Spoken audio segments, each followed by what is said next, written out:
గుండె బలంగా ఉండడానికి మందార పువ్వు, మోకాలు నిప్పులకి మోటుకట్ట, జలుబు చేసిందంటే కర్పూరవల్లి, నోట్లో పుళ్ళకి కడుపులో పుళ్ళకి బచ్చలాకు, రక్తాన్ని శుద్ధి చేయడానికి గడ్డి ఉపయోగిస్తాం, గుండెపోటు రాకుండా ఉండడానికి దానిమ్మకాయ, క్యాన్సర్ కి సీతాఫలం, జీర్ణం కావడానికి పనసపండు, అలాగే మెదడు బాగా పనిచేయడానికి బొప్పాయి, ఆస్తమాకు అద్దసారం, నోటి సమస్యలకి మెంతికూర, బాదం పాలకూర జ్ఞాపక శక్తిని మెరుగుపరుస్తుంది, రక్తపోటుకి పాలకూర, మూత్రంలో రాళ్లున్నాయనుకోండి వాటిని కరిగించడానికి అరటి బోద సహాయపడుతుంది.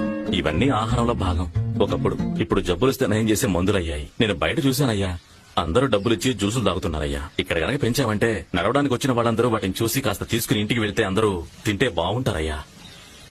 ఇప్పుడు యవ్వనంగా ఉండడానికి ఉసిరికాయ, గుండె బలంగా ఉండడానికి మందార పువ్వు, మోకాలు నిప్పులకి మోటుకట్ట, జలుబు చేసిందంటే కర్పూరవల్లి, నోట్లో పుళ్ళకి కడుపులో పుళ్ళకి బచ్చలాకు, రక్తాన్ని శుద్ధి చేయడానికి గడ్డి ఉపయోగిస్తాం, గుండెపోటు రాకుండా ఉండడానికి దానిమ్మకాయ, క్యాన్సర్ కి సీతాఫలం, జీర్ణం కావడానికి పనసపండు, అలాగే మెదడు బాగా పనిచేయడానికి బొప్పాయి, ఆస్తమాకు అద్దసారం, నోటి సమస్యలకి మెంతికూర, బాదం పాలకూర జ్ఞాపక శక్తిని మెరుగుపరుస్తుంది, రక్తపోటుకి పాలకూర, మూత్రంలో రాళ్లున్నాయనుకోండి వాటిని కరిగించడానికి అరటి బోద సహాయపడుతుంది.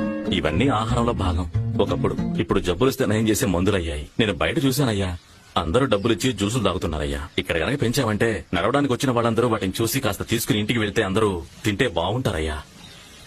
ఇప్పుడు